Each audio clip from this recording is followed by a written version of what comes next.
Well, hello everyone, good afternoon, and welcome to episode 17 of Final Boss TV on this, the 24th of November. My name is Adam K, aka Bay, and I will be your host this evening. And tonight we're talking about Brewmaster Monks.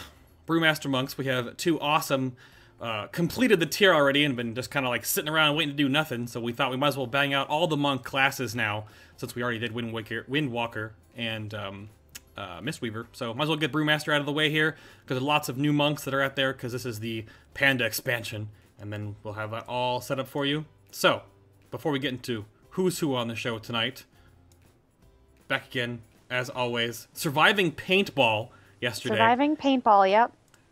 And going out and seeing people, being social, it's all new to me. Yeah, people who don't exist on the internet, I just don't know what I'm gonna do.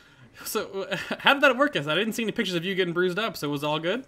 Oh no, I hid. I didn't. I was a coward. No, I'm just kidding. I was actually really into it. I took a couple of people out. It was great. My gun broke on the very last time that we had a match, though, so I was really irritated. But what? I kind of like the thrill of the battle. It was really fun. That's really cool. I just saw your pictures on Twitter, and I was scared that you're gonna come back all bruised up. But you're good. It's all right. Perfect. I did live. Yes, I survived. Joining us tonight as well, the first up for Brewmasters, Mr. Daught of Midwinter. Hello, sir. Hey, Adam. How you doing? Good. I like the Mist of Pandaria load screen in the background. I just noticed that. Good stuff. Keeping it together. But it's great to have you on the show tonight. And also joining us from over the pond in ScrubBusters, Luun. Hello, sir. Hey, guys. How are you guys doing? Thank you for being here tonight.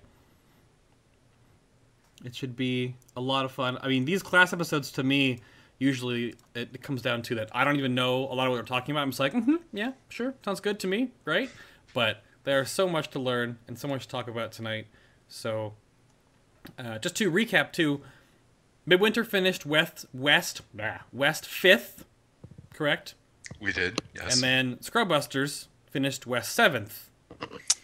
And it's actually funny, when we were interviewing these guys, getting the show together, they're like the last two like top tier like alliance guilds that are left.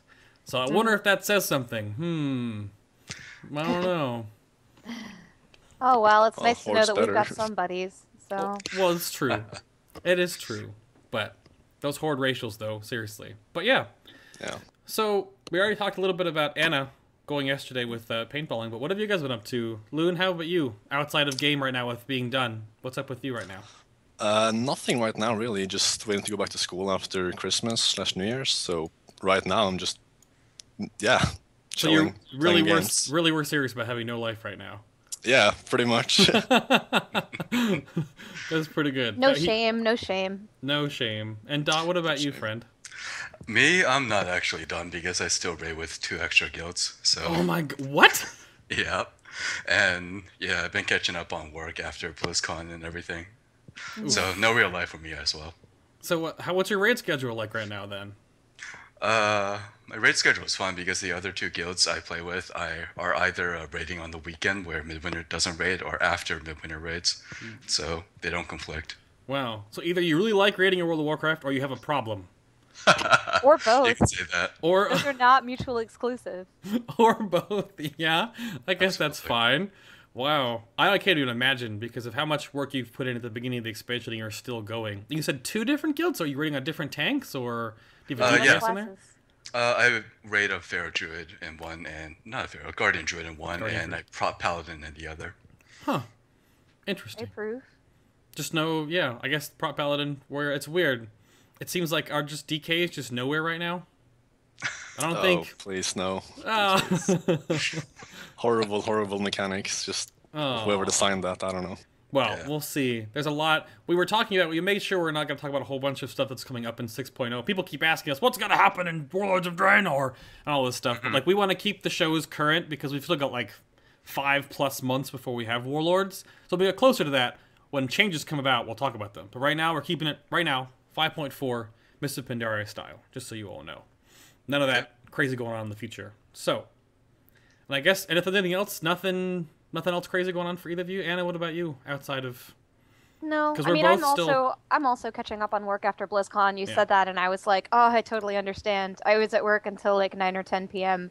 the other day, and it's just trying to balance a job and raiding is sometimes very difficult. So, but I'm sure there are a lot of people who know what that's like. Not everybody who raids is a student. So.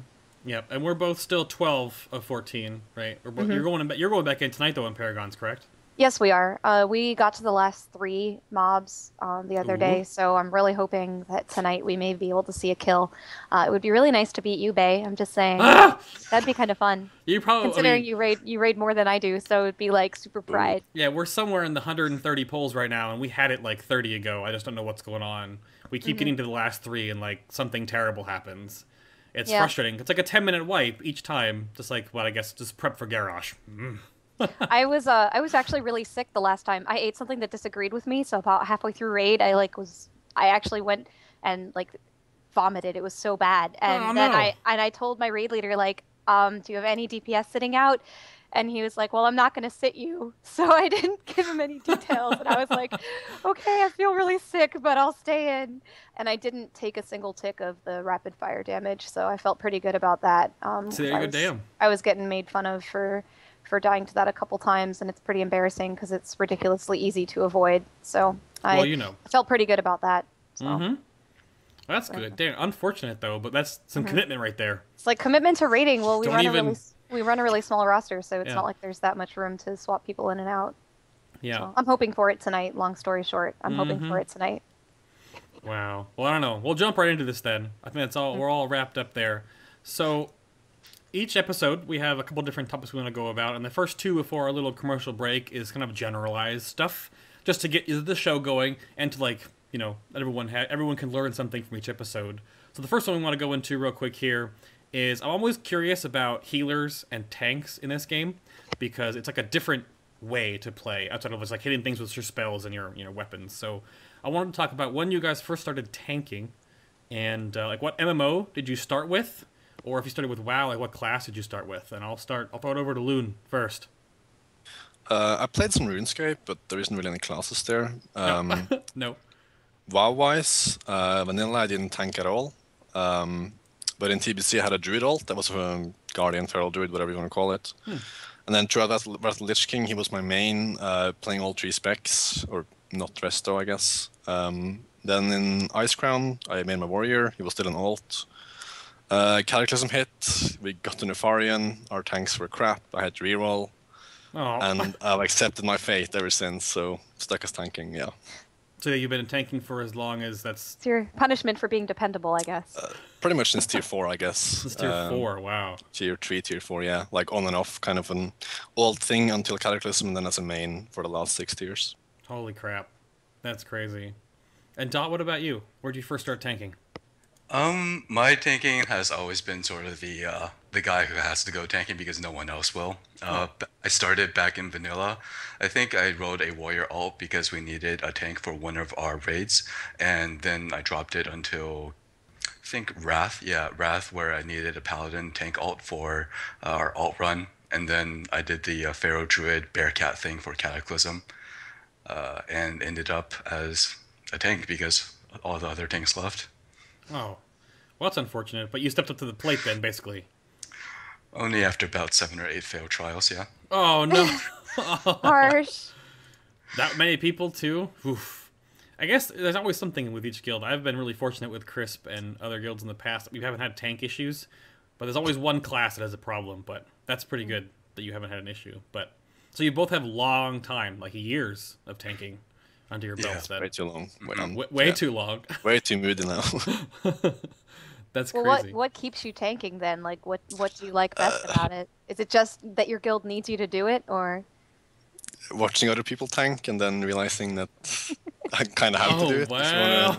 Yeah. It sounds pretty arrogant, but I'm pretty sure everyone's kind of seen. No, I had a really good friend tanks, who had that and, experience. It's like I had a friend who went and leveled in Final Fantasy 14, and he leveled as a tank first, and then he leveled as a DPS, and he was like, "Well, this is why I tank, because being a DPS with other tanks is so frustrating." Yeah. So I can see that.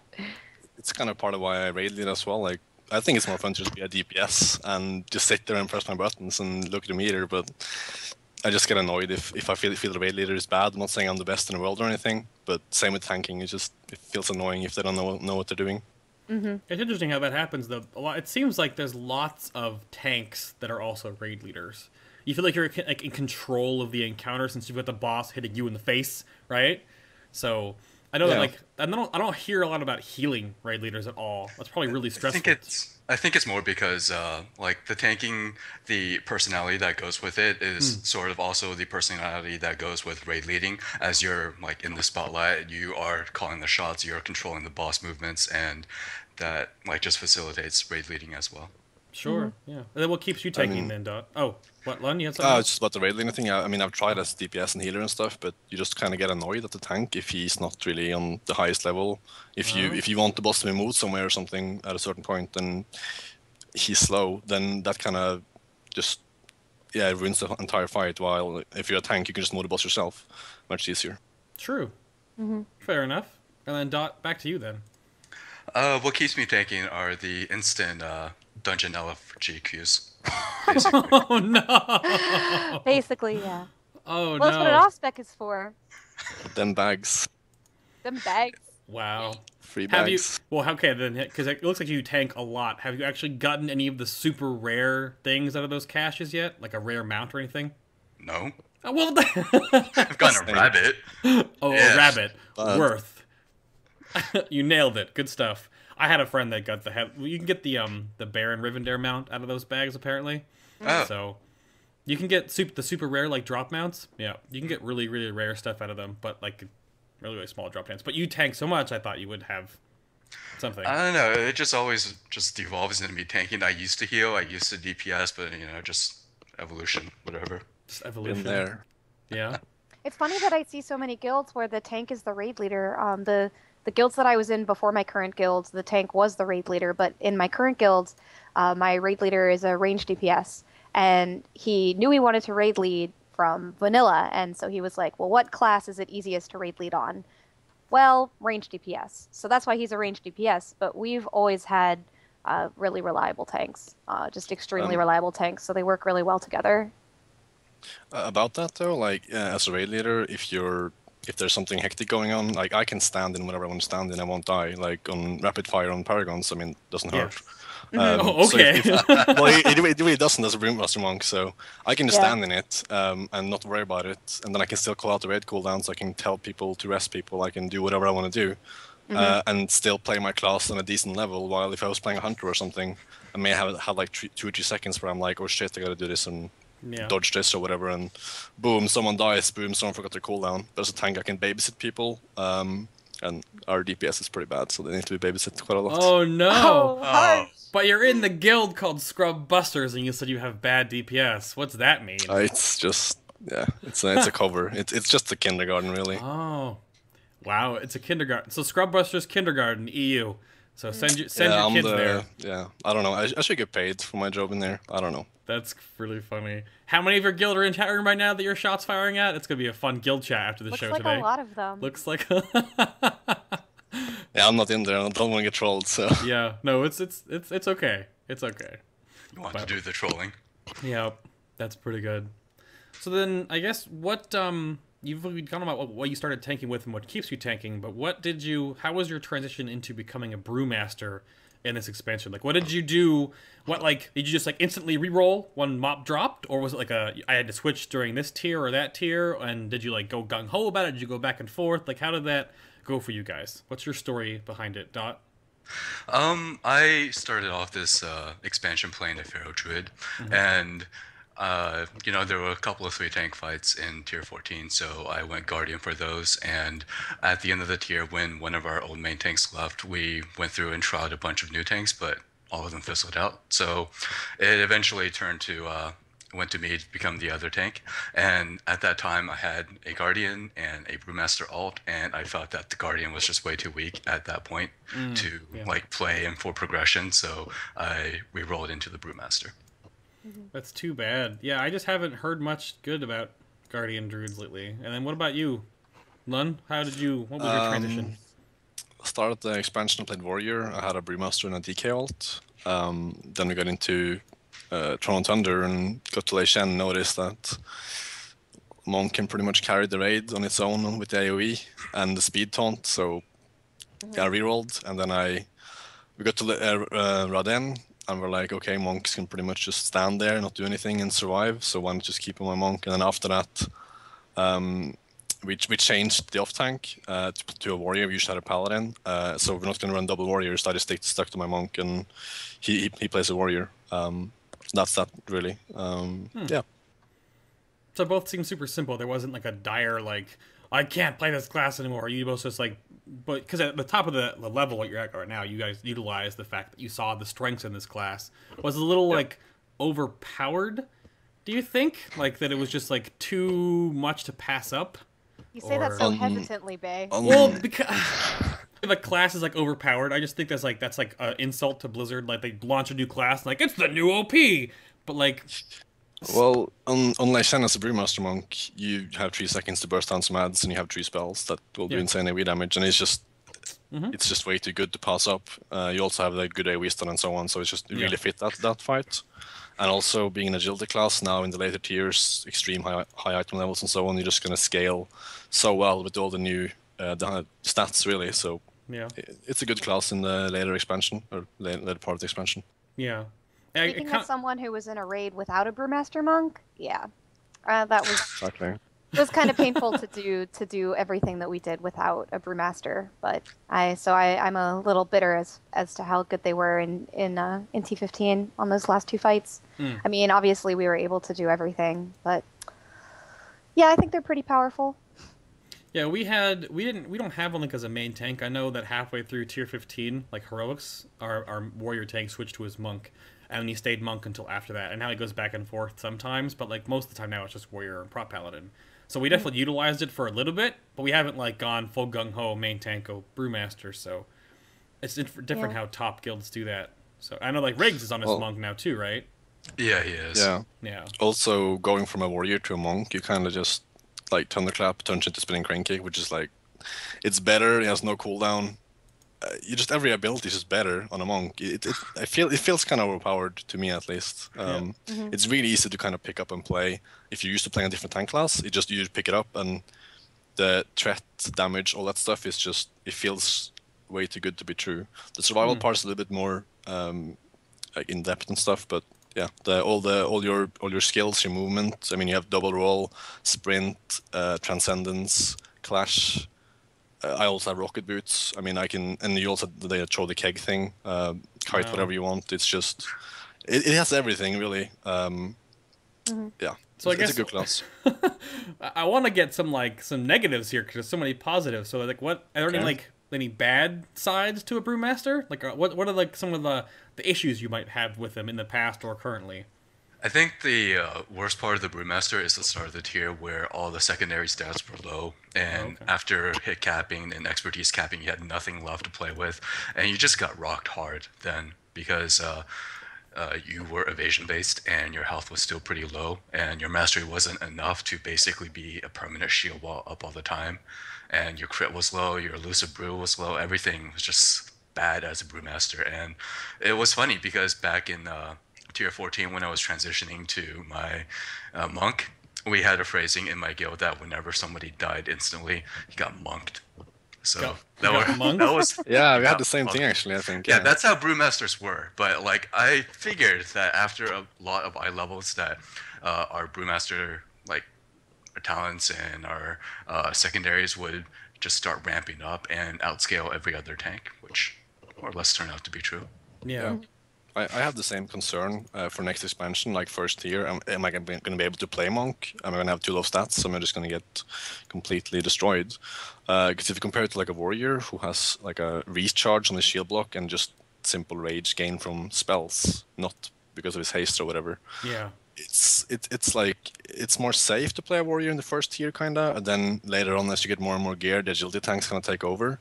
Or for example, Paladin with their haste or whatever, like the stat tanks takes over later on. So the first tier is definitely a concern for me. Other than that, you've got pretty much everything. You don't have any like straight up magical, like like an absorb or something, and you have guard with 30-second cooldown. So like on Lei Shi, the boss in Terrorstone in Spring, you don't really have many defenses. You have extremely powerful 6-second or 8-second whatever duration spells, but you don't really have any passive magic reduction other than the one built into your class. But one of the talents in the next expansion though is actually making your mastery able to reduce magic damage. So if that stays, that's a really good change. That's just because you are all physical, right? As a brewmaster, except like Breath of Fire. Is that the only thing you have that's? And we actually do have a ton of nature attacks. We have Breath of Fire. We have Chi Wave. Okay. We have a couple of other things like Crackling Jade Lightning that we don't use too much. What is that? Yeah. Hey, it's for like 300k on Thok. Oh, I know. It's pretty amazing. I killed it with it. That vengeance, though. So, yeah, we'll break down all the different spells and different things when we get later on in the show. So then I guess the big question that comes to mind for me when I was putting this together was that this is another tanking class into World of Warcraft. So when we already had Warrior, DK, Druid, and we gave us DKs, and now we have Monks. So really what happened, because you guys have been tanking for so long, when you saw the next tank come in?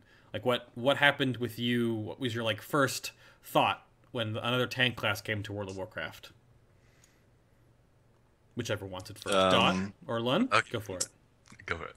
Yeah, I didn't actually play my monk a lot on the beta. Like I just 1 or 2 days kind of, because I was playing as an alt. So I just like needed to check out the abilities and stuff. Yeah. But my initial thoughts were, I don't know, like I really liked my warriors. I didn't really care much. I wasn't really into Brewmaster. Or I just had the concern that I still have on the start of the tier. They're just going to be too weak. So I'd never really had any like thoughts on rerolling or something, unless we needed one. I did have one as an alt just because I know you just need to have every tank class covered because one of them is going to be overpowered on some encounter. So I had Monk, DK, and Warrior, and ended up rerolling Monk because of tier 15. Yeah. And then Dot, what about you? What do you think about? I actually didn't play the beta at all. And the first experiences I had with the Brewmaster were doing challenge modes. I started doing them on my Druid, and just looking at the Brewmaster list of abilities, I was like, wow, I could just do so much better as a Brewmaster here as compared to a Druid. So that's why I rerolled my first Brewmaster. Yeah, wow. Okay. Yeah. But like coming into Oh, go ahead. I think that like tanks don't really have niches anymore like they did back in Cataclysm or earlier, but Brewmasters do have a larger toolset than any of the other tanks. Like they are able to pull off more tricks and special things that you see during the videos than pretty much every other class, like kiting or solo tanking a certain portion, etc. So what would you think about them in comparison to, say, DKs when DKs were introduced in Wrath as the new tank class? I think DKs were introduced in Wrath with 3 different tanking talent trees, and each talent tree was overpowered to a certain degree, just like Brewmasters are. But since you had 3 talent trees to choose from, you were basically overpowered for every single situation as a DK. Yeah. So, Brewmasters are not that egregiously overpowered, but I think they're still slightly above par. Yeah. It just seems to me, looking at the class from the outside in, you have such a great passive damage mitigation that is just like far and beyond so much better than others. Because like with like a war, you can shield block or barrier or get hit in the face, outside of like just like dodging and parrying, at least for now. But like stagger to me just seems so much better. Just math, it seems so simple. You just mitigate so much damage just passively on top of your cooldowns and things. So just like comparing the two, is that or something that you would take into consideration when looking at the Luun? What's that? You have way less armor though as a monk. You don't have a shield. You're wearing leather, so you take more damage from your armor reduction. I mean, 30%, 25% is your armor reduction. While other tanks, I don't know, probably at the cap, I guess. I can't really remember. I'm not really that into it. So it looks like you're taking less damage, but you're taking a lot of damage, definitely, especially at lower gear levels. Right now, though, like I remember in Malkrok, I snacked mastery to 30% or something, 35% maybe. Just elixirs, full master gems, full mastery gear. Oh, what happened there? Sorry about that. My No, you're okay. Malkrok, and so I'm sitting at like 72, 73% mastery, just playing, like shuffle, Ox stance, and my stats. And pop shield wall 20% more, like 95%. So 95% all physical damage is put on the dot, and 5% is hit up front. So hit for 100k, like a 5k hit, 95k on the stagger, and that can be abused like quite heavily. As I mean, I sort of tanked Makarok with ease. It was just pop the shield wall, and you're just standing there, purify a couple of times, get a 3 million guard up at the end, and yeah, you can. It's pretty good. So then, throughout each patch, I know that when we talk to Mistweavers and Windwalkers, they seem to have like a really tumultuous patch cycle. Did that go through with Brewmasters as well? Like, did you guys like get big sweeping like changes each patch, like 5.1, 2, 3, 4, or have things been pretty stable for Brewmasters since MOP came out? None at all, really. Like, no, I don't think there were any patch or any changes at all for the Brewmaster in Tier 15, and well, outside of the changes that all monks got with our Tier 30 talents, and other than that, we got Russian Jade Wind, which is again every monk thing in Tier 16, and that's pretty much it. I mean, we got a few hotfix nerfs a bit later, but Brewmasters have really stayed unchanged for a long, long time, and I think it's good. I know that damage nerf was very controversial. Definitely speaking as somebody who doesn't have a Brewmaster in our raid, I was not that unhappy to see it. But I want to know from someone who, because the damage output of a Brewmaster has been just head and shoulders above what any other tank can put out. But what did you guys think of the damage nerf? Did you think that it was too big, not enough, needed at all? I think it was completely justified.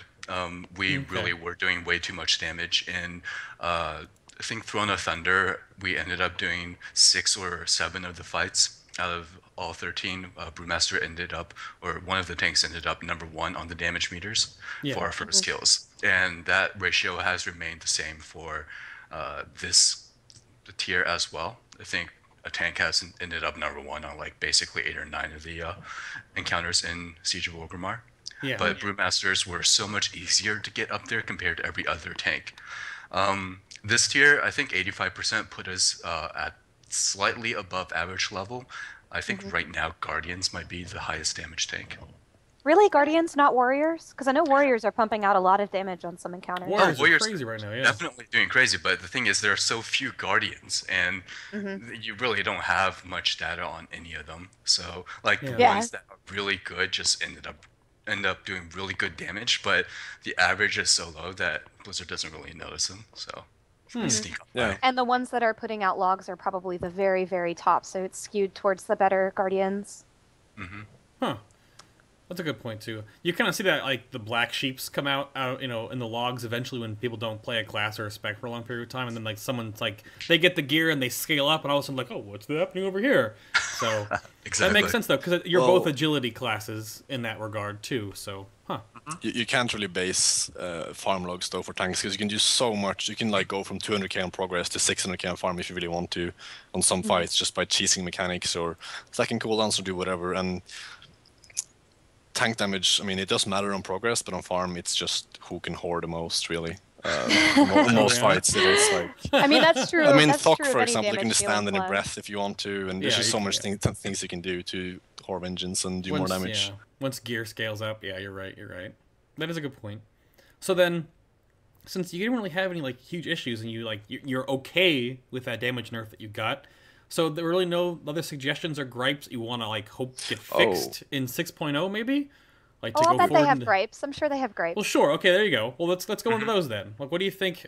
Like suggestions and things that you would like to see fixed or tweaked looking forward into 6.0. I think Lund wanted to go first on that one. I would really like a small cooldown, like a bark skin or demo shout or whatever. We do not. We have one big cooldown shield wall. Damp and harm diffuse magic. They're great cooldowns, but they're just not really that good. Guard is amazing, but it's still an absorb. I mean, warriors have a freaking shield block. I mean, shield whatever barrier. Shield barrier. Which just doesn't even have a cooldown. If we get like a barskin or something, I think might be a little bit overpowered. But we could probably take something else away. I don't know. We just need some small cooldown. I think so, at least. Okay. And what do you think, Dot? Yeah, I agree. Like guard's pretty much a hit or miss. If we're talking about periodic high damage attack like Talon Rake, then guard is really amazing. But if we're talking about a periodic mini enrage on the boss, like whenever you kill one of the siege crafters creation, then guard is really weak. Other than that, I would like to see a small, or not even a small, but just like a reasonable DPS cooldown.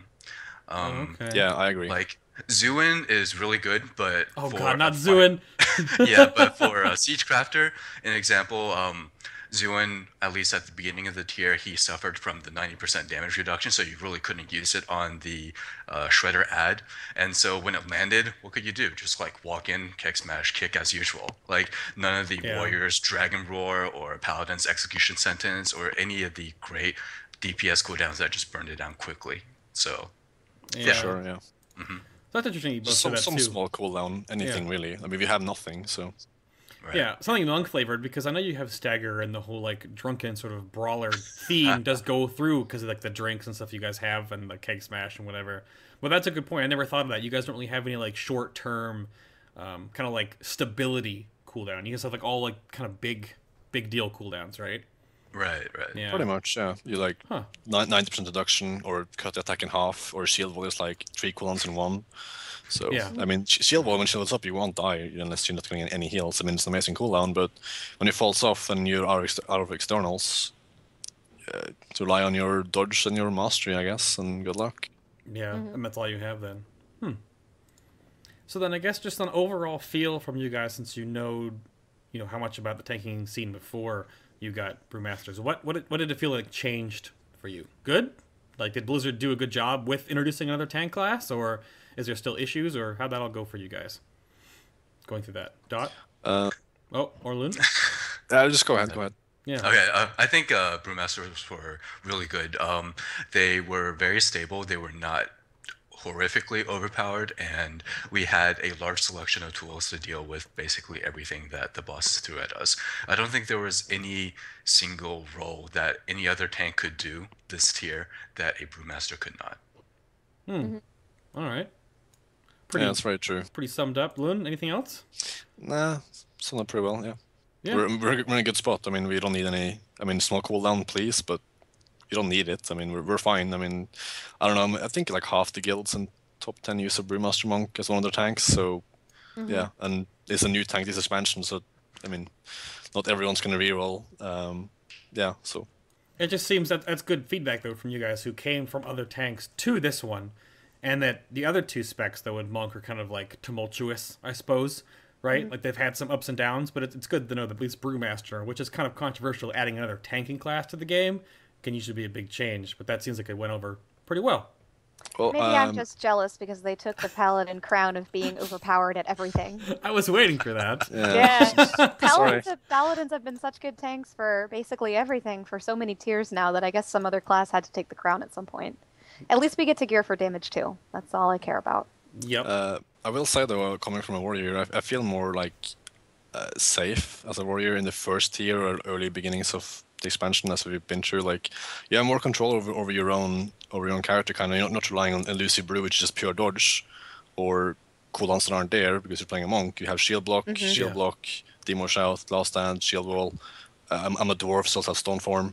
Then shield block is up again twice, double shield barrier, and you can just keep going until the tank stop happens, and then you're ready again next time. And Monk doesn't really have that. It has the elusive brew, so it's going to be up, but you can get bad luck and get 3 hits in a row, splat, you're dead. Yeah, see, I don't Yeah. have a monk alt, but I feel like my paladin is very reliable as a shield tank. I can time Shield of the Righteous. Yeah. Got like 80 cooldowns that you can use at different times. Have a DPS and tanking cooldown simultaneously. So I feel really safe. I feel like even though it's my off spec, I have so many buttons that I can hit if I get in trouble. There's always lay on hands.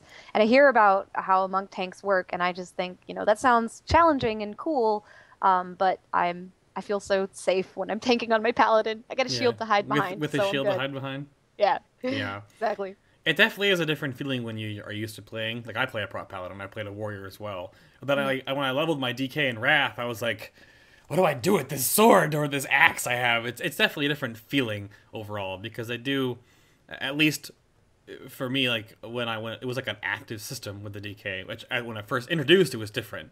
But now they try to make them all sort of like that. And it's going to be interesting to see how 6.0 works because there's like no raw like tanking stats. It's still going to be very active. It's going to be in your talents or your spells. So it'll be fun to see how that works out.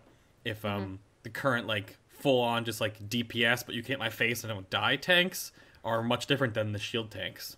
So. Well, with Paladins gearing haste, we're not all that much different from how monks have been working out this tier. I mean, I'd be a lot more interested to see how DKs really are the ones with the mechanics that are going to have to be completely changed for 6.0.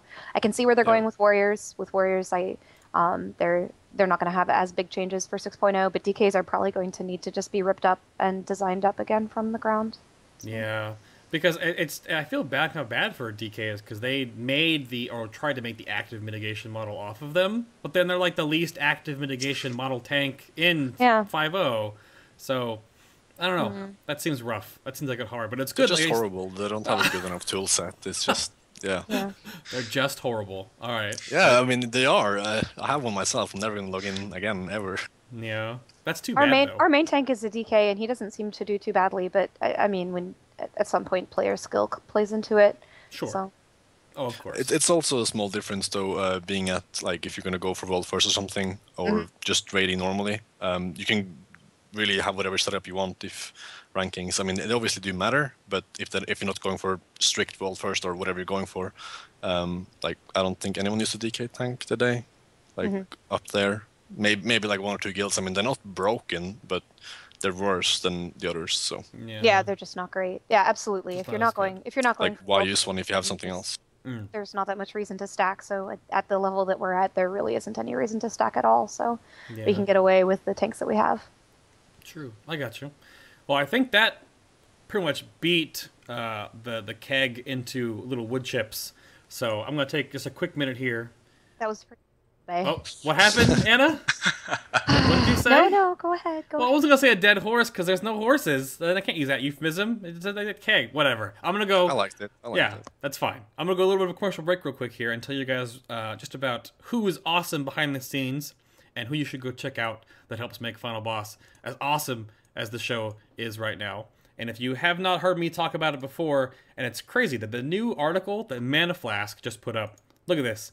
They have this awesome anticipation for Warlords of Draenor post they just posted up here. That double post. That is all about all the new stuff that's coming, and they're going to keep wrapping up and moving forward with all of the 6.0 stuff. So, of course, when anything new comes out about Warlords, they'll definitely have tons of it up there. They had a little cool celebration for the 9 years, and they were talking about, of course, the new WoW show that's coming up here soon. So they had the coverage for Conan O'Brien at BlizzCon. They've got a ton of awesome English and German-based streams over here on the right, and they've got all their VODs down here. We got us and some other ones down here, and then the German side stuff. So they've got their little podcast show that they do over at Mana Flask. But we are super excited to be working with them all this time, and you guys should go check out the Paragon. Again, this interview about them going mythic and the Paragon not interview, but like recruitment video. Super interesting to see how it's going to happen with them. So you guys should keep up with that. And also, so we're talking about tanks so much tonight. Tanks. SacredDuty.net. SacredDuty.net is Thek's Prop Paladin blog. And he talks about everything Prop Paladin. Tankadin, all this stuff. He's got weak aura strings and different write-ups for everything you want to know about tanks. This write-up blog down here and all these weak aura modifiers and things are amazing. Thek is pretty ridiculous whenever it comes to tanks. If you guys have a prop paladin or have one on the outside or you have a guild that is, go check out sacredduty.net. And we've been talking a little bit about Guardians earlier today, and not to like discredit them earlier in the tiers, but right now it seems to be pretty good. The Inconspicuous Bear, it's the incbear.com, is a pretty awesome website that is all about the Guardian Druids. Got the tier 16 BIS list up here. Got the math corner with all your different breakdowns, your spreadsheets, your simcraft, your proc calculations, all by Ariel. It's going to be awesome for you. They've also got the little waffle podcast up there too if you want. Oh, look at that. What this happened? I didn't know this was here. Awesome. Inconspicuous Bear is definitely a great place to go if you need any information about Guardian Druids. So, that's enough yammering out of me. You should definitely go check out those guys. And totem spots down below too, but I can only fit so many in. So, the main part of each show is we want to really break down the classes that we have on the show and really get into the nitty-gritty. So we're going to talk a ton now about the ins and outs of the Brewmaster and just the full function of them. Tips, tricks, math. We're a little mathy. No logs today, though. We talked about bringing up logs for like mitigation or even DPS, but it's kind of convoluted to look at for a tanking perspective. So I want to get the basics out of the way real quick here first. So you guys are an energy-based class with combo points, sort of. So how does Chi and energy work together as a tanking class? And I'm going to throw this over here to Dot first. I believe energy, I feel like, is your main resource. Even though chi is what you use to put up shuffle and cleanse and guard, etc. But we get so much chi even with just basic 0 haste that it just becomes extraneous. Every fight that I've been in, I've essentially ended the fight with like minutes worth of shuffle on the timer. So it's just basically extra damage with chi. Energy controls how rapidly you can use keg smash. It controls how like available your expel harm healing cooldown is, and it basically is the bar that you should be paying attention to all the time. Okay, and then what rolls around? Like, what do you use energy on, and what gives you chi? Just like everything, kind of. It's a builder spender for the monk class overall for you and Windwalkers, right? Mm-hmm. Right. So, okay. And then, Lund, do you have anything else about your basics, builds and spenders? Energy gives you chi, pretty much. Yeah.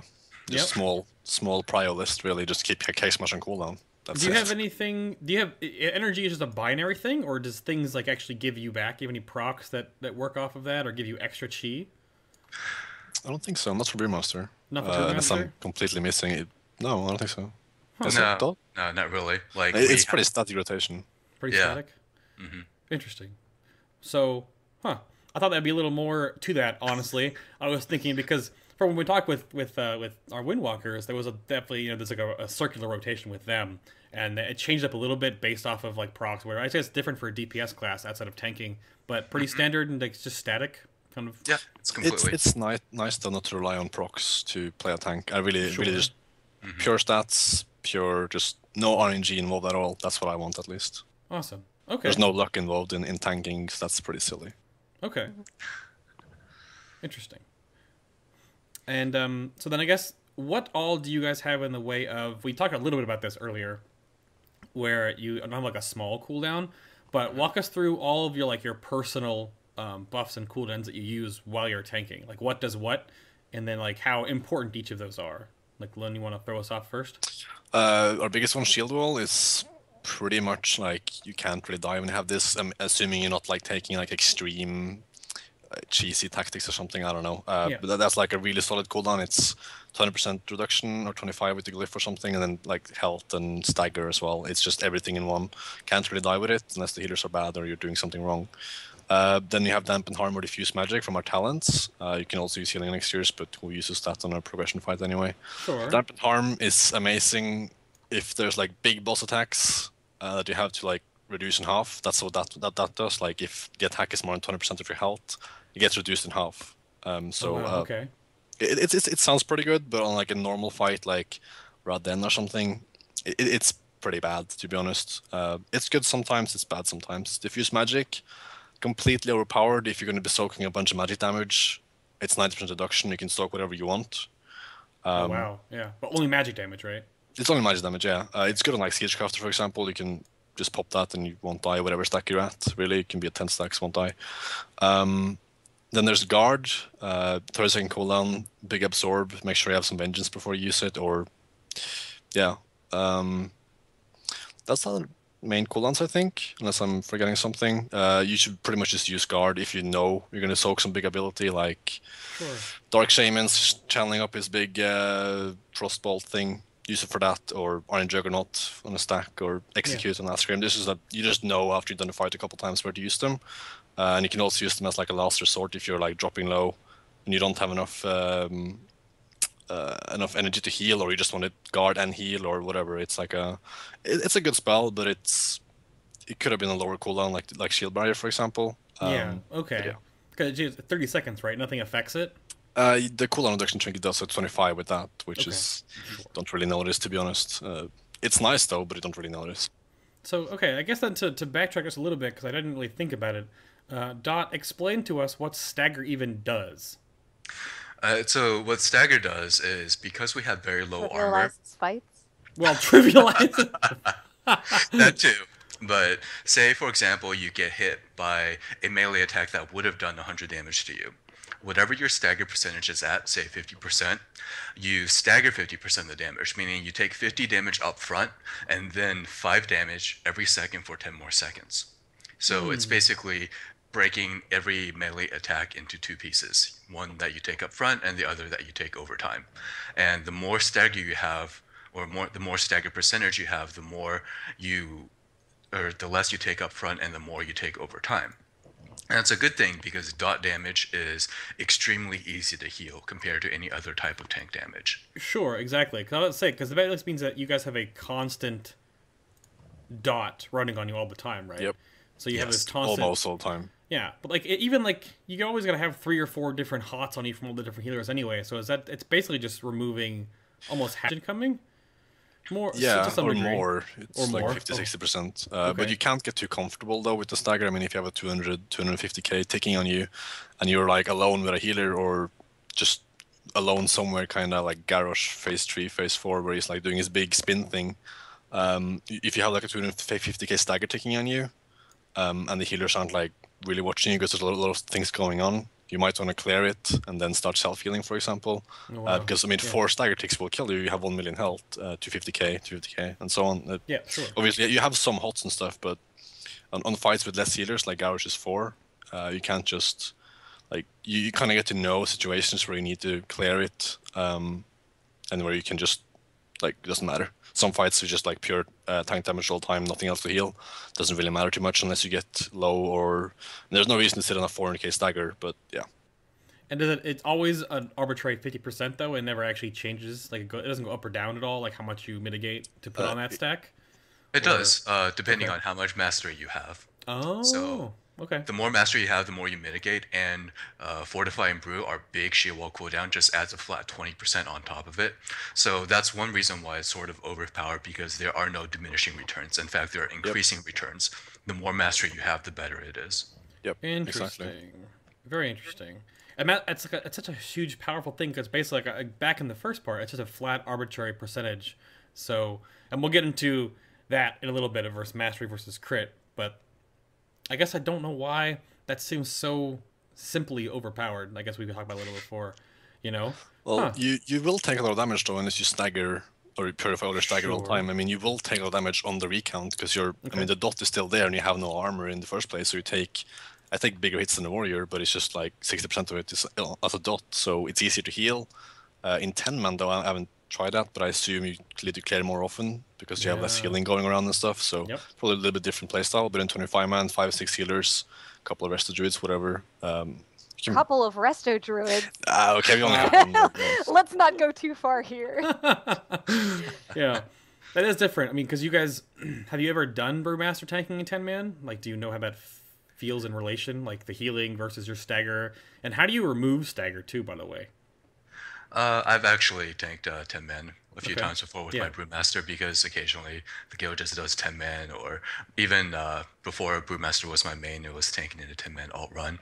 You get rid of stagger by using Purifying Brew. It just costs 1 chi, no cooldown, instantaneous off the GCD. So whenever you have a chi to spare and you think you're taking for a lot, just cleanse it. It's gone. And then what's the drawback to removing it though? Just to cost the chi? Yes, Yeah. you are chi restricted. Even though I say that you have a lot of chi, there's only a certain amount that you can use Purifying Brew on, maybe like once every 5 to 10 seconds, before you just start running out of chi to keep your shuffle up. Okay. And if once your shuffle is down, which itself adds another 20% stagger and 20% parry, but that's sort of irrelevant, then you become basically a paper bag that just pops. You're dead then, pretty much. A paper bag that pops. That's not a All right. very good analogy for a tanking class. No, but Sounds it dangerous. It's true though. Like keep shuffle up, really too. It definitely is a little vivid how that works though. Huh. Yeah. Okay. But in 10 man, I don't think there's any especially different like relative to the damage intake of 25. Your hits are lower, but your healing is lower as well, so you take less random like splash healing. So you do have to concentrate on expel harming a lot, and maybe running over your collected bundle of Gift of the Ox orbs. So yeah, it's still mostly the same. Like there's no real different huge paradigm shift. Interesting. It's just funny to see learning about all these classes. I mean, for me, looking on the outside in, that sounds just like it's almost like cruise control for tanking as a Brewmaster monk, because you have so much passive mitigation if you just keep up like those two things. No.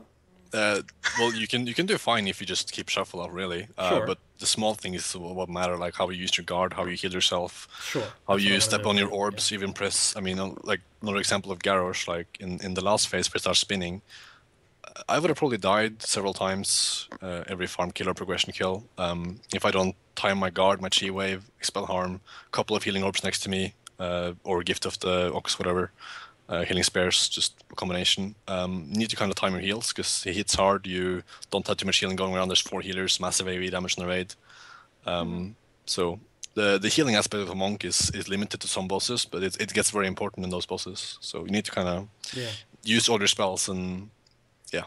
Definitely. Rather than generalizing about all monks, I would kind of question what the skill difference is between, say, a bad monk, a mediocre monk, and a really good monk. Because there are some tanks that are just really bad if you're not good, like they are just going to die right away. But it sounds like monks can be mediocre and do pretty well, but then the skill cap when you're really, really good is much higher. Is that kind of how it works? I would actually disagree. I would say the skill floor for the monks is very low. If you do not keep shuffle up, you will just die over and over and over again. And it's not completely trivial to keep shuffle up either, especially in a lot of the new fights where you're out of range of something, or there's a lot of ads, or you get stunned some of the time, etc. So you will get demolished. That's good to learn. I kind of like it when it takes some kind of base of skill to do fairly well as a tank. I feel like that's the whole point of active mitigation, is that you are. It's not supposed to be trivial. Yeah. It's supposed to take some skill in order to do that. I'm pretty sure monk is like, if you hear horror stories about tanks, it's usually about a monk. Like, Or that's the DKs same early case for me. cataclysm. Shout out to our 10-man group. Yeah. There are tanks in there. Huh. Well, alrighty then. So then, after breaking down all the different spells and stuff, I guess we'll just batch this into one topic. Does much change in your overall tanking like rotation for single target versus AoE? Are there huge differences between the two? Or do you just like add in keg smash and you spin around and you just kill everything in AoE? Like, so what, like, I mean, Daught, you want to take me through like a single target, like normal tanking rotation, and then Luun can add on the AoE? So a single target normal rotation involves keg smash, 2 fillers, and 2 kicks. That's basically single target rotation. So the fillers can be jab, it could be expel harm, it could be rushing jade wind or spinning crane kick, whatever. But you just basically choose the fillers depending on the situation. But kick smash is a constant, and the 2 kicks are more or less constant. You may want to purify or guard at any time, but those are just random things that happen. Okay. So that's you not... kind of plan to guard, really, if you kind of know when you're going to guard usually in most fights. So Yeah, definitely. It seems like because it being on a cooldown, you can't just shield block on like all the time. You can't be like, oh. No, the Lucid Brew is kind of up all the time, but that doesn't really do much, where it's just a big attack. Okay. So. And then what happens with AoE? What changes with that, Luun? Well, keg smash is still number 1, I guess. If you're actively trying to kill all the ads, then just go all out with keg smash, breath of fire, dressing jade wind. Breath of fire is a 2 chi. You breathe fire, really, so just position yourself properly. And you need to have the dissing haste buff or debuff rather, from keg smash, or if you throw kegs at them, they get the same debuff. Okay. So just really make sure you have enough energy for keg smash and rushing jade wind. If for some reason you expect spinning crane kick, then use that instead. And then you just fill it with Tiger Palm and make sure your shuffle is kept up.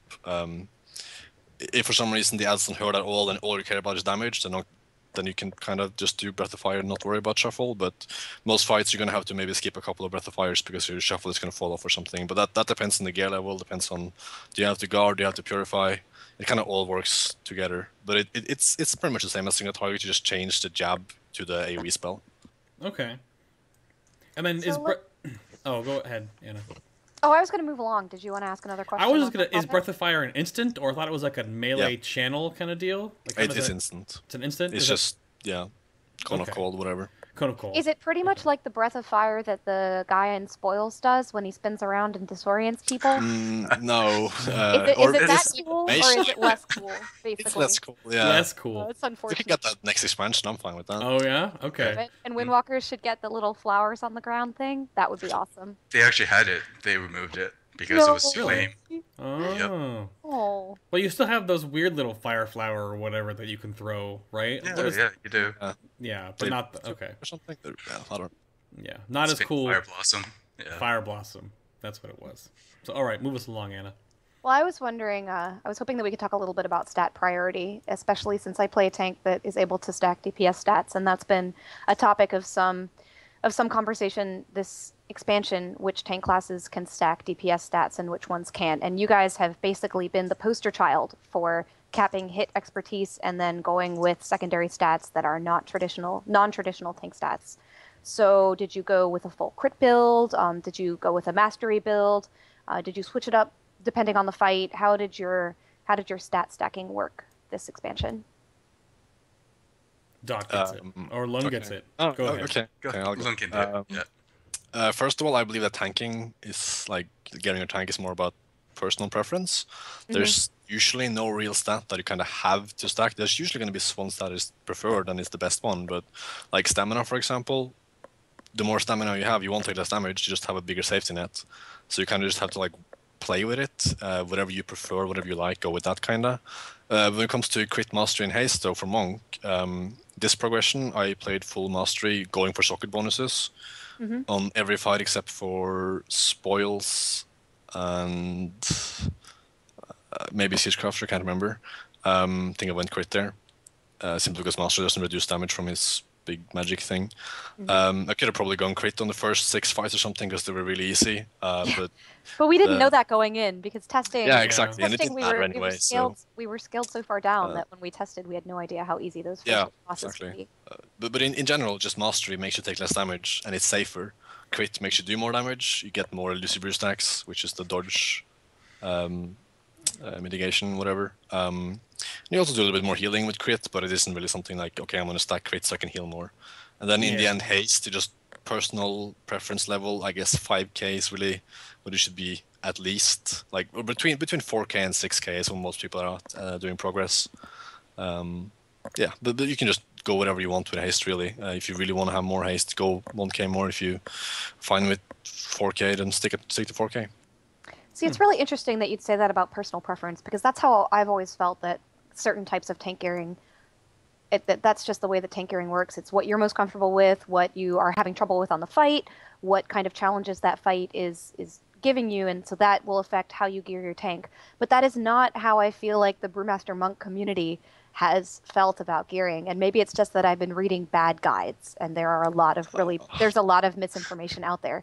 But I've seen, like, if you gear any stamina as a brewmaster, you're just going to get completely trolled. Or if you gear even mastery, sometimes I've seen as a brewmaster, it's like, why aren't you gearing crit? The right way to do it is to gear crit, and I don't feel like it's that simple, and it doesn't sound like you think it's that simple either.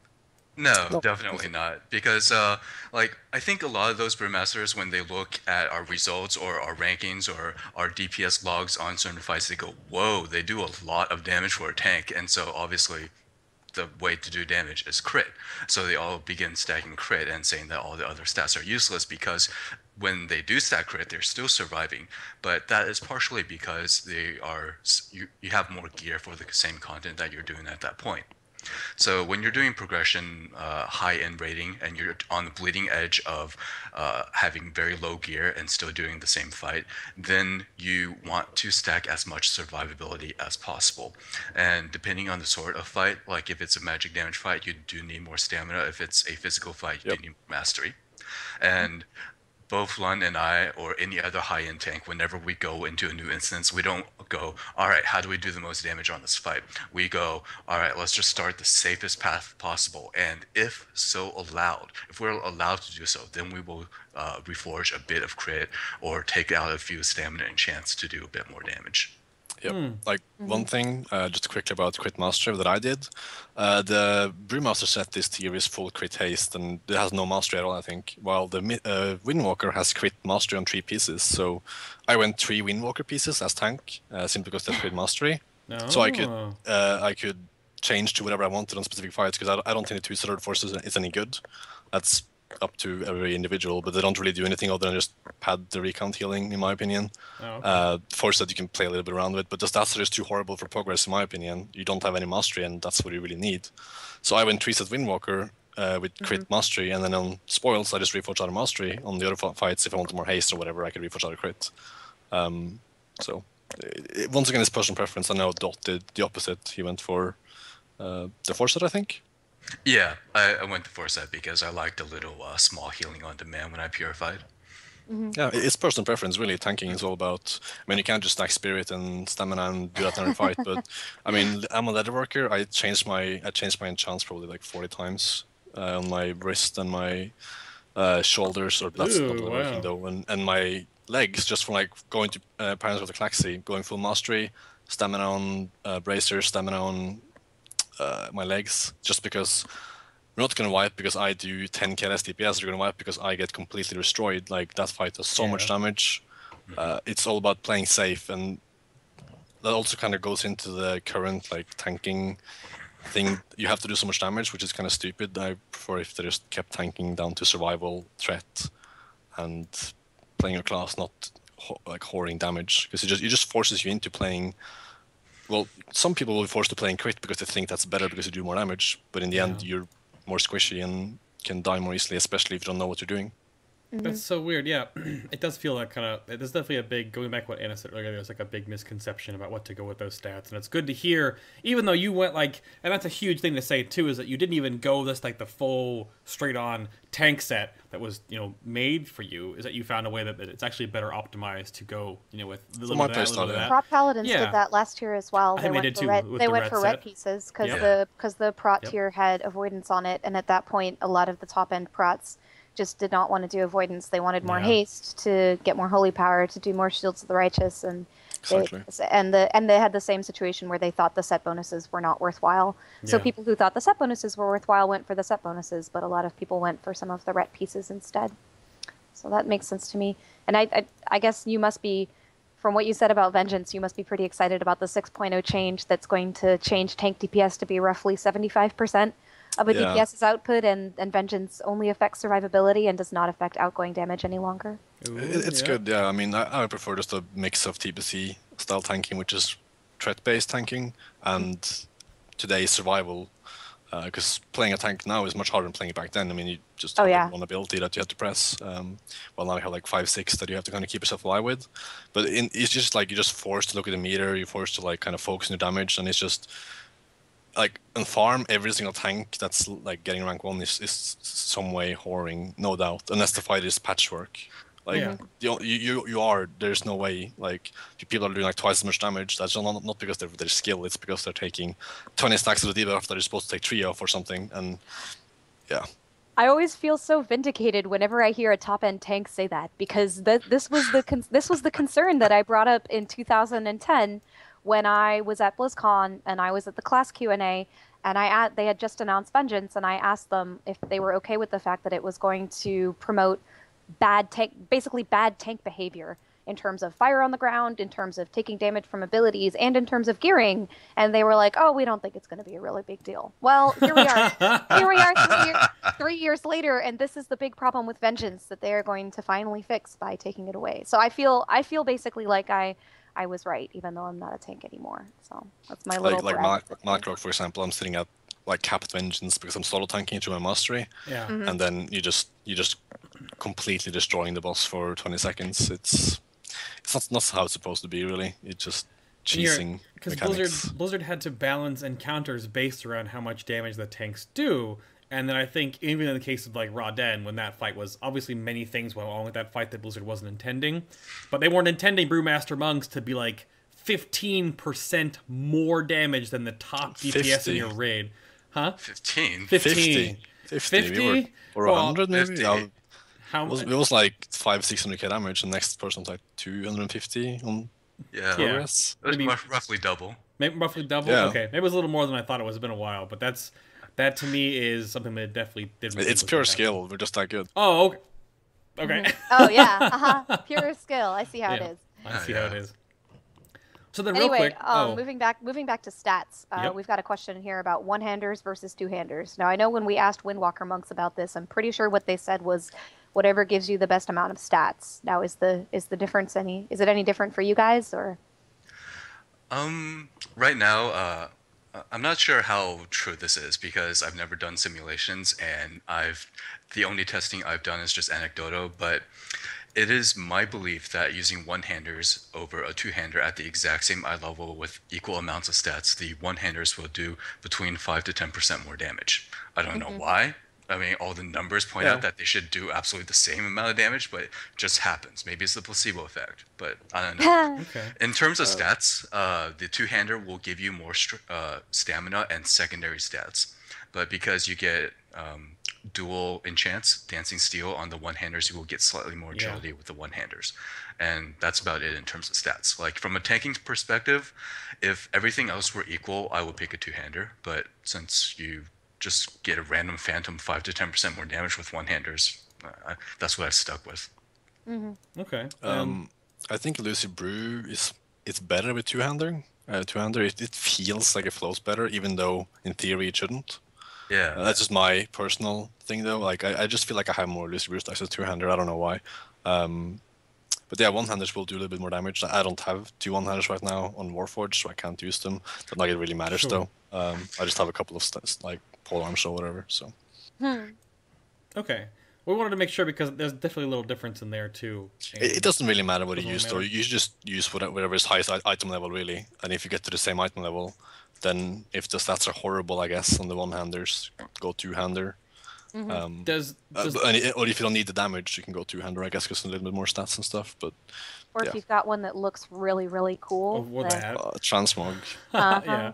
But does the weapon damage on those affect you at all? Like, how does that directly affect your damage with the weapon damage, two-hander versus two one-handers? Because I know that monks got those different passives, right? You get a attack speed bonus with a two-hander, correct? And then It doesn't really affect us at all. Like, Doesn't really- you don't It doesn't. notice. I mean, you don't God, even that's notice. so weird to hear. yeah. It's just there. That's graphical. yeah, it's just there. Huh.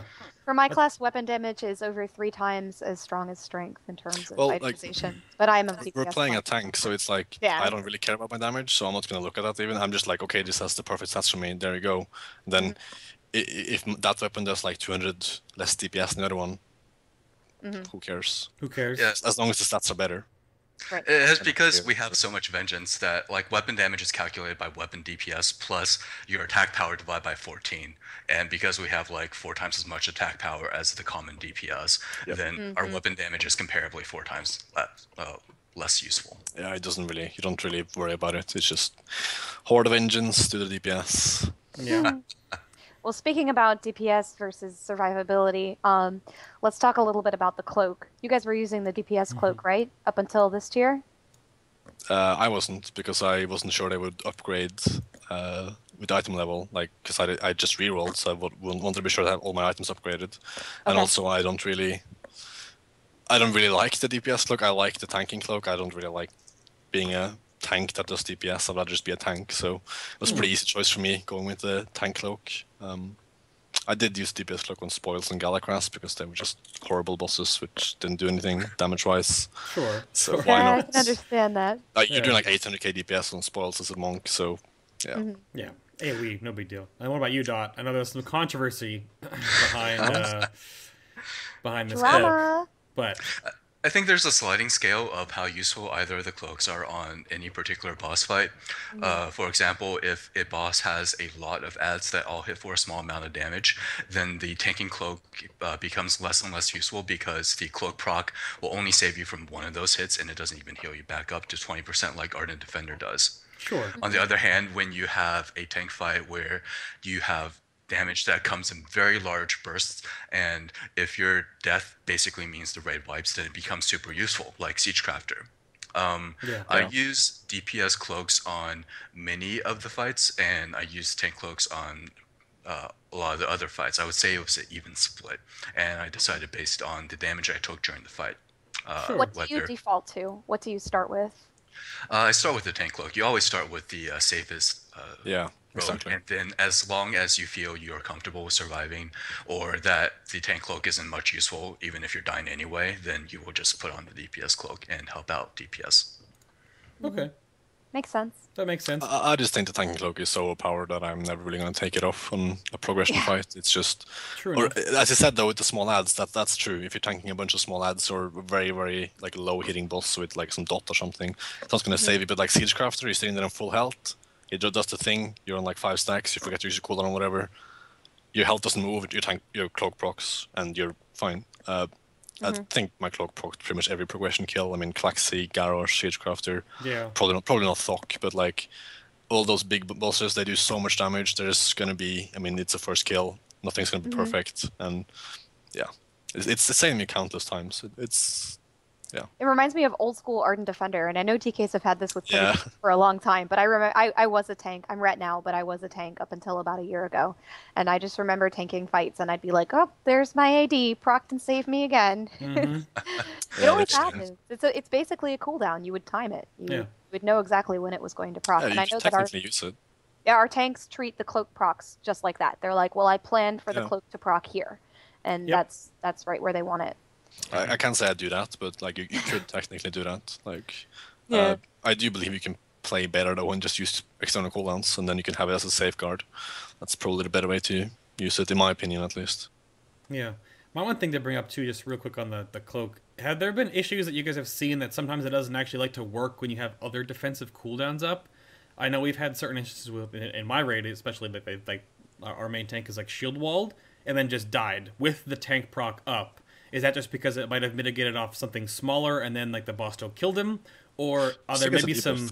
Yeah, probably. You will think still so? get the debuff, I think. Well, yeah, even but if you're dead. Or does that get removed if you die? I don't really know. We've just had. I never died, so. Yeah, we've had some weird. Oh, strong words. I know, but Well, you have the tank cloak then. there's been some inconsistencies Exactly. that they've been thinking about, that sometimes it doesn't always like to be responsive when you have something else rolling, and they haven't actually been able to like rely on it. But I don't know if that's just a weird thing, maybe a lag oriented something like that. I don't know. Sounds like a bad excuse. Yeah. Oh, okay. Nah, I'm just kidding. Like, it may be. I haven't noticed it, but Yeah, that's fine. No shots fired. Mass is terrible. yeah. So yeah, I guess the last little bit here before we get into the Mob and Minion Q&A, because we're looking good on time right now, is I wanted to give you guys a little bit of a soapbox time for just tips, hints, secrets for the brewmasters out there. That I know there's a couple of them we talked about in the pre-show interview we had yesterday. So what are your little nuggets of wisdom that you want to give out to your brewmasters in the community that are listening right now? Does Dot have anything? Sure. One of the things that not too many people know about is that you should glyph Enduring Healing Spheres, which you think is for the Mistweaver, but apparently it works on our Gift of the Ox Orbs, and it works on Fortuitous Spears glyph. So if you have Enduring Spears and you do a lot of damage, maybe 30 seconds later you'll see that the ground is blanketed in green orbs. And you have like multiple clumps of green orbs so that whenever you're low, you just like walk over one of them, you get healed up to full. It's like a lay on hands. Okay. Very nice. All right. Yeah, I agree. It's a good tip. Like, on farm, probably won't use it, or you could, but especially on fights where you move around a lot, say like Lei Shen. Like, if you're standing still for 1 minute and then you're moving somewhere else, and you know you're gonna get back to that point later, like 30 seconds later, you're gonna have like heals lying there already for you to go. Maybe you'll arrange the healers or something. Like Lei Shen's a good example in the last phase, where you like kite them. Some tactics that is kite him back and forth, and you're gonna kind of kite him back to your healing orbs, and that could easily save you the heal for truckloads with vengeance. So How long do your healing orbs last? Normally it's 15 seconds, but with the glyph it lasts for 3 minutes and 15 seconds. Oh, okay. Yep. Yeah. That seems worth it. That's because the big it's thing I definitely think, a good thing. Yeah. because the healing spheres, even from like Mistweavers, seem like such an interestingly like not used mechanic, because they're always laying around and like, all right, they're just there, right? Like Well, when do you could be walk? moving around to go walk through them, Bay. Let's just say Well, that. no, but I mean, Well, I guess that's for just the Mistweaver one. at least for like a melee perspective, like it never seems to really do He's much. a for true us. melee right there. Yeah. He's not moving around to get the spheres. Well, Nope. usually you can't move. If you move too much this way or that way, you get pooped out by the boss. But yeah, it's definitely interesting to see. But that it's helpful for you guys because they pop out right near the Brewmaster, right? They pop out. Yeah, you can kind of just stand Yeah. still, and then you're out of cooldowns or whatever, and you're like, okay, next time I go low, I move one step to the left, boom, you're full health. Then you go back to position, then move one step to the right, boom, you're full health, or whatever. Okay, definitely good. And anything else outside of the glyph? I know you had some more. Chi wave, like if you don't Yeah. know, you should macro it so it heals. So you should target yourself first, because if you just have it on your bar and you press it while targeting the boss, it's going to go on the boss first, then go back to you, and you might not get the healing that you need. Obviously, if you really want to min-max, you can have two different ones: one for healing yourself, one for healing the boss. If you just want to do some more damage, but Chi wave definitely, or I use the macro. Just I want to get the heal on myself for safety first.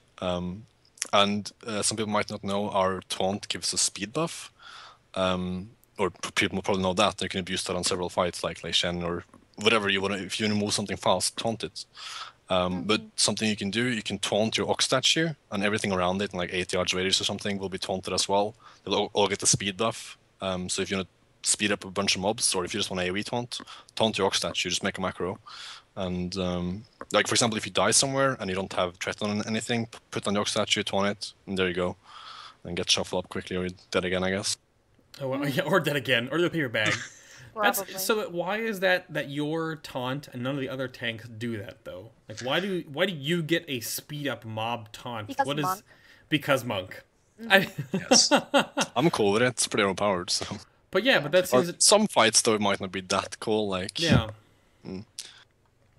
That just seems so much extra free power because you have that and roll. So not only can you taunt the mob 40 yards away that'll run to you, you can just roll or I don't know if you don't have the kick though, but like you can move so much faster. Whereas like a paladin can like sprint or has passive movement speed. A DK, good luck. You can grip it and then it'll walk to you, and then a warrior can like jump, intervene, or charge. So I guess that says a different thing. You just taunt it and it's like, hey, you over there! And it runs at you faster. Yeah, I think it's just one of our movement things. Like every other tank basically has something that helps with movement. Like DKs will death grip is something that just instantly moves in, and warriors can charge and leap and that sort of thing. But monks, I mean, our clash doesn't work on 95% plus of the mobs out there, so it's sort of irrelevant. Okay.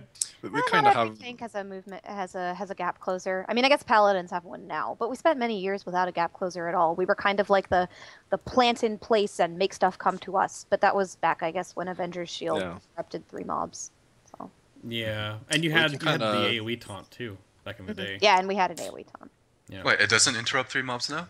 No, it only interrupts 1. Avengers Shield now only interrupts the very first mob that you hit with it. I know, I was so sad. Oh, how sad. Oh, poor paladins. Poor paladins. Yeah, cry a little tear for us.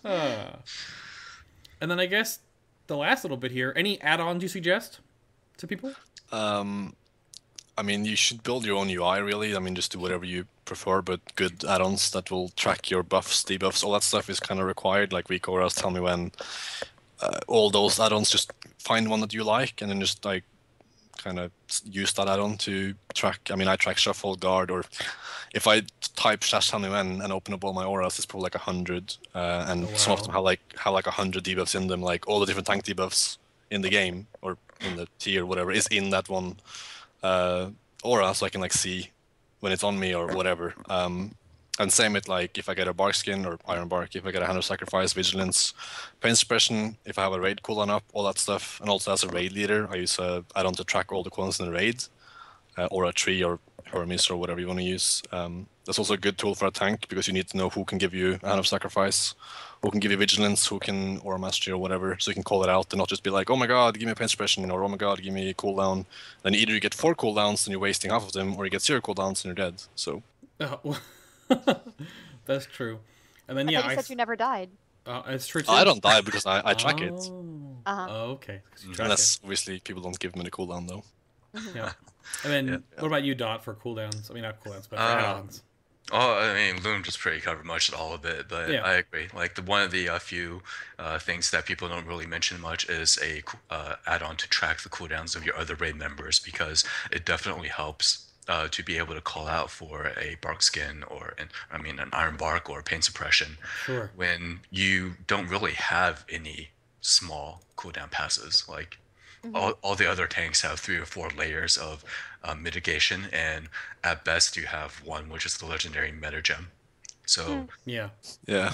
And you kind of want to know who to call out for because if your raid is anything like mine, if the tank just says external cooldown, then like 50 Exactly. people. Yeah. 7 I know- cooldowns. I know all of the healers throw their cooldown. I throw Yeah. my sack. Like Yeah. everything goes, and then there's nothing left for. So You kind of so you, pre-plan what to call for by looking at the add-on. Yeah.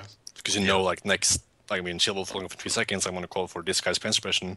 But you know it's ready as well, instead of just, oh my god, help me, I'm dying. Yeah. And never Everyone works. can- Help! Yeah. Yeah. What add-on do you guys use for that? Because I know ORA used to do it very well, and there's also there's one that I think Affinity wrote. But what do you guys find that works the best for tracking raid cooldowns?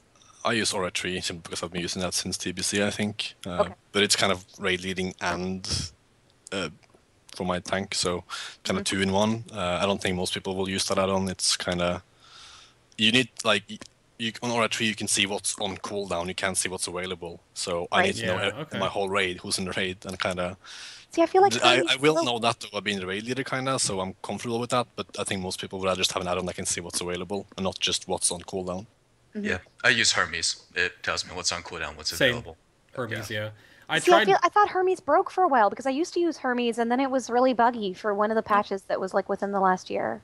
I've fixed Nope. mine back up again, yeah, because I have it on for my personal stream. It's up in the corner. Then I have a weak Okay. aura that shows running running cooldowns as well. So that also helps because you see what's available, Yeah. and you can see what's going. So that's cool. But yeah, Hermes works. I tried BL cooldown, but like, it just feels like too. I couldn't get it to like do all the ones I wanted specifically, so I just went back to Hermes. I like BL cooldown because it matches my UI. Oh, we'll see. Oh. I know.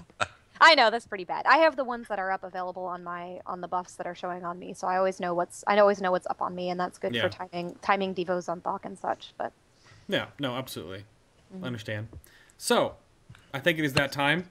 Every episode, we do like getting questions straight into the show. I asked all week this week on Twitter and a couple times on Facebook. So, before each episode, you know the episode at the end of each, what's going to happen next Sunday. And then you can definitely send in your questions way early in advance. It's just on the website or down below. There's a button to do that. So you pick a couple to put in the show proper, but then we'll also do more in the after show, so stick around for that. But I'm going to grab a copy and paste of this first question, and Anna can throw it out there to chat room, and we'll go for it for that one. all right. Well, gosh darn you, Bay. This What? one is from My Fat Ping. Well, And he yeah. says, given the fact that reforging is being removed from Warlords, are you concerned that we may no longer be able to move from a crit haste build to a haste mastery build with the ease that we can today based on boss damage? I like the fact that Brewmasters are so flexible, and I feel like we lose a bit of that flexibility in Warlords. Yeah, I mean, it's a pretty big hit to us, I guess, but I guess you just have to play more defensive from now on, just go with the defensive safe stats, and hope to pick up some, let's just say, Master and Haste as defensive stats, and pick up some crit pieces that no one else needs or something, and just put them on if you can. I guess you could change enchants and gems, but yeah. It does suck. I mean, I don't really see why they removed it. I disagree. I think that Blizzard is going to do it correctly. Like, even though we have your things, they say they have more, their gems and enchants will have a bigger effect. So I trust in what they're doing. Like, outside of Dragon Soul, Blizzard has just made WoW continuously better and better every single iteration. So I doubt that will actually be going backwards. Fair enough. Shots fired at Dragon Soul. But I guess that was only like because they're only making like one set of gear per person, right? They're kind of making like, obviously you have your tier set that changes based on your spec, but then like gear wise you have leather.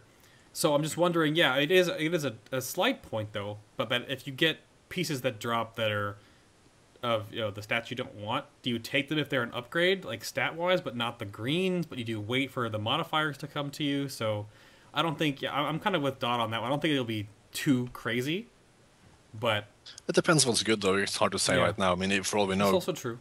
all stats are going to be good in one encounter each. So yeah. I hope they don't make it that binary and flat that no matter what your what your like secondary stats are, your greens, like it doesn't matter.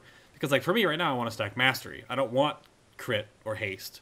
But if I can't get only mastery pieces, then do I go haste? Like I'm almost forced into that set. So yeah, we'll see how it goes. There's too much to speculate about like the actual damage, but you don't think it's going to be too big of a deal? with Reforging being gone for Brewmaster? It should be fine. I mean, it's not like we're going to suffer, but it just limits our options. I guess that was the question, wasn't it? Like, I mean, it's going to limit our options, really. Yeah, that was about it. So, okay. That's pretty cut and dry. Alrighty. Let's grab the next one real quick here. I'll have a copy and paste ready. Go for it, Anna. Oh, I get to do the next one too? Yeah. Okay.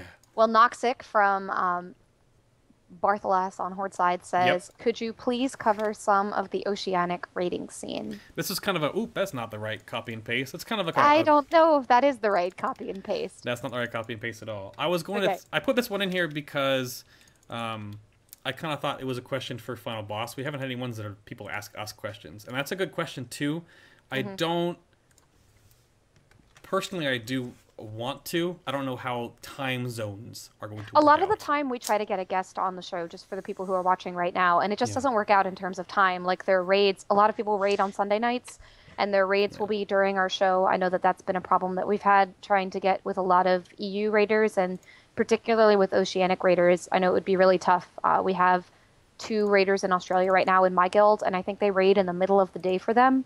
So our show would be like at like 4 or 5 a.m. their time, and it just doesn't work out. There also aren't. I mean, if we could get suggestions, then that would be awesome. Or if people applied to be on the show, you should point people that you know in the Oceanic raiding scene at our show's website, and then they can say that they want to be on the show, and we would love to reach out to those people. But in terms of just the time zone difference, it's very difficult to get some of those raiders on the show. We can definitely expand that way in the future, but for right now, it's kind of hard. Yeah, that pretty much sums it up too. A lot of it comes down to like time zone differences, because like getting on EU is not a huge deal, and we had to move the show up before when we had Method on, because we had to be before their raid time, because obviously in the middle of the afternoon for us, it's raid time for them in the evening.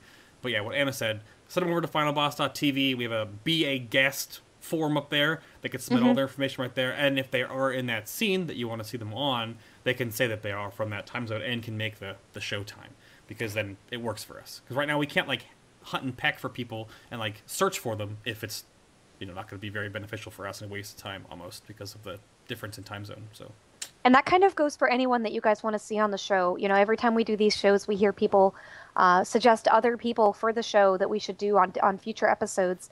And like you suggesting it in chat is cool, except that there are 10 bazillion different lines of chat that have happened by the end of the show. So what you should really do is email us or get them to fill out the Want to Be a Boss form on our Final Boss website, and then we'd have a much higher chance of getting those people to come on the show and to tell you all about the things that they're excited about. Yep. So keep that in mind. Absolutely.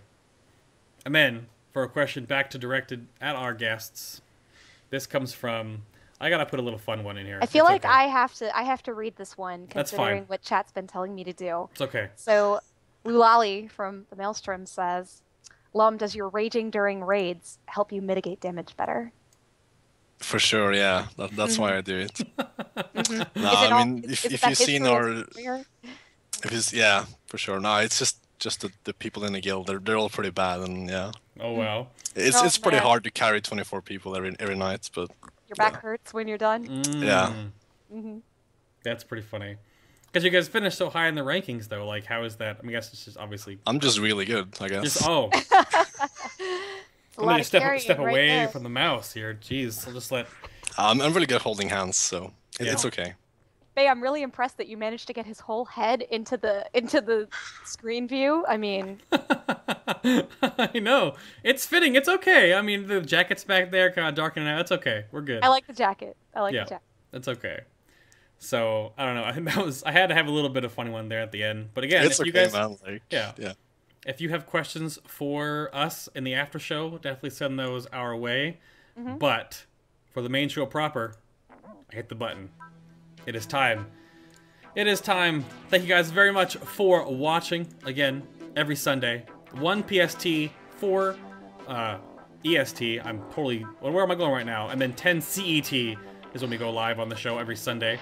And next week, because I forgot last week to do this, next week is going to be Hunters. I can't tell you who's going to be on the show right now, because we're trying to break a mold with one of them. So Hunters next week. I think it'll probably be all 3 specs. No, like, differentiating specs for Hunters. So Hunters next week. Tune in for that. And then again, joining us Anafeel. You can follow her at the Twitter over at Anafeel. At the Twitter, yes. At the twitter.com/Anafeel, just like you see it there on the screen. Yep. Go follow me on Twitter. Mm-hmm. And I was over there. I didn't say what I was at, but chat's going crazy. Terrible. Mm-hmm. Luun from ScrubBusters, ScrubBusters.com. Thank you for being on the show with us tonight, sir. Thanks for having me. It was a lot of fun. We got to fit your head in the frame. We're good. Yeah. It's okay. And then Daught from mwguild.net and Midwinter. Thank you for being on the show tonight, sir. Awesome having you. I'm surprised you actually didn't log in to WoW in the background there and like do anything. I like the little background. That's good. No? Oh, because Spazzo set such a good example. Oh, I know. Spazzo was like doing Blackwing Lair during the show. It's terrible. But then again, back around to me. I'm at BayTLM over on the Twitch. All my information is there. But then we will see you here next Sunday. And again, if you have some more you want to talk to us about and some questions, stick around for the after show. But if not, for everyone here and all the Final Boss crew behind the scenes, all the mini bosses in chat, thank you very much for watching. Chat's crazy right now. It's so fun. You guys have a great night and have a fun week. And we will see you And next stick week. around. Stick around for the after show. See you in a bit, guys. Have a good one.